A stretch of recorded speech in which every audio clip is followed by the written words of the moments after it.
से शुरू करो। सभापति महोदय, सबसे पहले तो मैं आपको धन्यवाद दूंगा कि आपने सदन के अंदर आज पहलगाम हमले के बाद ऑपरेशन सिंदूर पे जो चर्चा रखी इस तरफ और हमें बोलने का अवसर दिया। अब आइए भाई। जिस तरह का वाद विवाद चल रहा था, ये अच्छी बात नहीं है। इस तरह के शब्दों का प्रयोग। हाँ, और 5 दिन लगातार सदन बाधित रहा, पूरा देश देख रहा है। उसके क्या कारण थे? अगर यही होना था, ये तो पहले ही दिन हो जाता, फिर 5 दिन बाधित क्यों रहता सदन? पूरे देश का जवान, किसान, हर व्यक्ति हमसे जवाब मांग रहा है कि आप दिल्ली हो, हमारा मामला उठाया कि नहीं उठाया, बेरोजगारी का मामला उठाया, किसान का उठा, जवान का। निश्चित रूप से मैं आपको धन्यवाद दूंगा, अध्यक्ष जी को और हमारे पक्ष विपक्ष सबको, कि आखिर सदन ऑर्डर के अंदर आया और आज इस महत्वपूर्ण विषय पे ऑपरेशन सिंदूर, जिसको लेके हर भारतीय के मन के अंदर ये था कि ऑपरेशन सिंदूर के बारे में खुली चर्चा होनी चाहिए। आज सदन के विद्वान सदस्यों ने अपनी अपनी बात रखी। सभापति महोदय, निश्चित रूप से 26 लोगों की 22 अप्रैल 2025 को जो पहलगाम में धर्म पूछ के हत्या की, वो निंदनीय कृत्य था। और उस पल जिसने भी टेलीविजन पे, सोशल मीडिया पे इस खबर को देखा, हर घर के अंदर रुदन था। बच्चे, महिलाएं, बूढ़े सब एक ही बात कह रहे थे कि बहुत गलत हुआ, हम आज भी सुरक्षित नहीं हैं। मोदी जी ने 11 साल जो हमें सुरक्षा की गारंटी के नाम पे वोट लिया और ये बात कही कि हमारी सरकार अगर एनडीए की आई तो हम शहादत नहीं होने देंगे, हिंदुस्तान सुरक्षित होगा। और 26 लोगों की, रुको यार, क्या कर रहे हो, रुको तो एक बार। बोलो बोलो। जिस तरह सभापति जी चुप कराइए इनको। जिस तरह 26 लोगों की निर्मम हत्या की, जिन महिलाओं के सामने, जिनकी नई नई शादी हुई, उनके पति की हत्या की, बच्चों की, महिलाओं की, और ये घृणित करते पाकिस्तान द्वारा जिन आतंकवादियों को पनाह दी जाती है, जिस आतंकवाद का पोषण पाकिस्तान कर रहा है, और उसके आतंकवादियों द्वारा पहलगाम के अंदर ये दहशतगर्दी की गई। दुर्भाग्य से हमारे सिस्टम के अंदर भी कोई चूक रही होगी सभापति महोदय, कि अंतर्राष्ट्रीय सीमा पे पहलगाम नहीं है, लेकिन वहां तक ये आतंकी कैसे पहुंचे? क्या अपना खुफिया तंत्र इतना कमजोर हो गया? और वहां इतनी संख्या में अगर पहलगाम के अंदर पर्यटक आते हैं तो सुरक्षा के क्या इंतजाम आपके थे? आप 10, 15, 20 लोग लगा सकते हो। और हमला होने के बाद कितनी देर बाद लोग वहां पहुंचे, स्थानीय लोगों ने मदद करी, आपके मिलिट्री के लोग बहुत लेट पहुंचे। ये निश्चित रूप से बहुत बड़ा दुर्भाग्य था। पूरा देश उस दिन रोया था और मोदी जी को बार बार यही कह रहा था कि अब कब जगोगे, कब उठोगे? आप तो कह रहे थे कि पीओके पे कब्जा कर लेंगे, आपको 303 दी, आपको 350 दी, अब की बार भी 300 पार कराया एनडीए को। आखिर कब करोगे? आपका तो नारा ही ये था कि पाक अधिकृत कश्मीर पे कब्जा करेंगे जब हमारी सरकार आएगी। लगातार आपने 14, 19 और 24 के अंदर ये बात कही। हर हिंदुस्तानी के मन के अंदर एक ही बात थी कि अब की बार पाकिस्तान का इलाज हो जाएगा।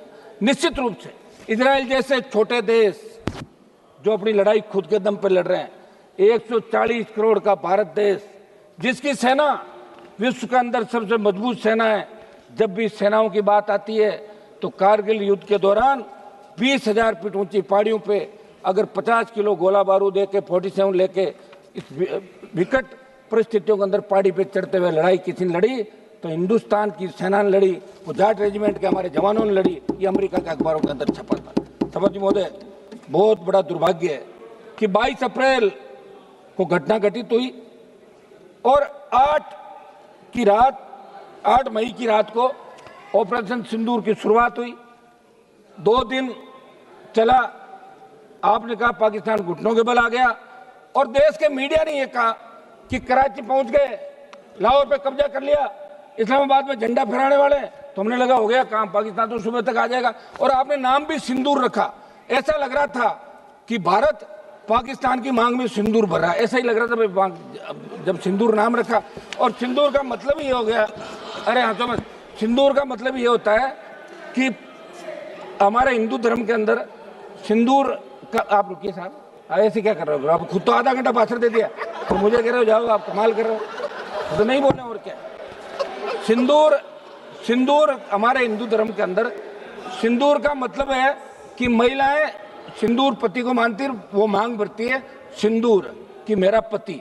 तो सिंदूर तो भारत ने भर दिया पाकिस्तान के अंदर, तो पाकिस्तान तो पत्नी हो गई भारत की, ले आओ विदाई बाकी लेके आ जाओ आप, हो गया सारा काम। तो मेरा सभापति जी एक ये था कि अपन इस सदन के अंदर चर्चा कराएं, सारी बातें, वाद विवाद, हंसी मजाक भी चली, आरोप प्रत्यारोप भी चले, लेकिन जिस तरह का आरोप, अब तो आप सभापति की चेयर पे बैठे हैं, आपके पूरे आरोप शायद इन्होंने सुने नहीं, मैंने सुन लिए थे, समझ लिए थे, मैं वापस नहीं बताऊंगा जो आपने क्या कहा था। सभापति जी, जो दुर्भाग्य था कि आतंकवाद कोई नया नहीं है हिंदुस्तान के अंदर, पहले भी लगातार, चाहे कांग्रेस की सरकार रही, चाहे बीजेपी की सरकार रही, आतंकी तो लोकसभा के अंदर घुस गए थे।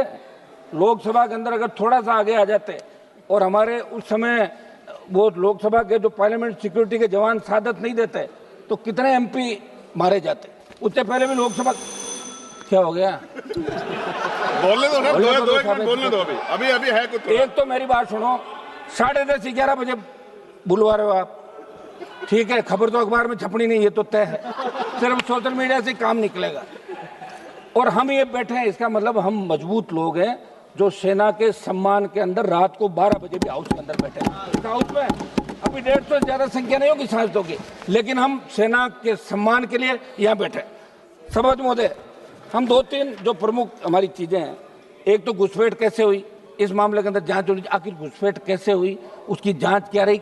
ऐसा नहीं हो गया यार सब कुछ ठीक है, भाषण दिया चलते, पर देश जानना चाहता है। और अभी सोशल मीडिया का जमाना, प्रत्येक व्यक्ति को अधिकार है। एक मेरी मांग रहेगी कि अग्निवीर जो योजना आप लाए, उसके बाद सेना का मनोबल गिर गया, मेरी मांग रहेगी, आप मिनिस्टर लोग बैठे यहाँ पे, इस अग्निवीर को समाप्त करें, क्योंकि अगली बार अगर कोई बात हो गई तो फिर मैं सही कह रहा हूँ, मैं तो हमेशा, आपको पता ही नहीं है आप कौन से सेना में जाते हो, मैं तो उस जाति से आता हूँ जिस जाति के सबसे ज्यादा लोग सेना के अंदर जाते हैं और सबसे ज्यादा साथ देते हैं। अब लोग व्यापारी लोगों क्या पता सेना क्या होती है। तो मेरी मांग है कि अग्निवीर को समाप्त करके पूर्व की भांति सेना भर्ती रैलियां कराएं।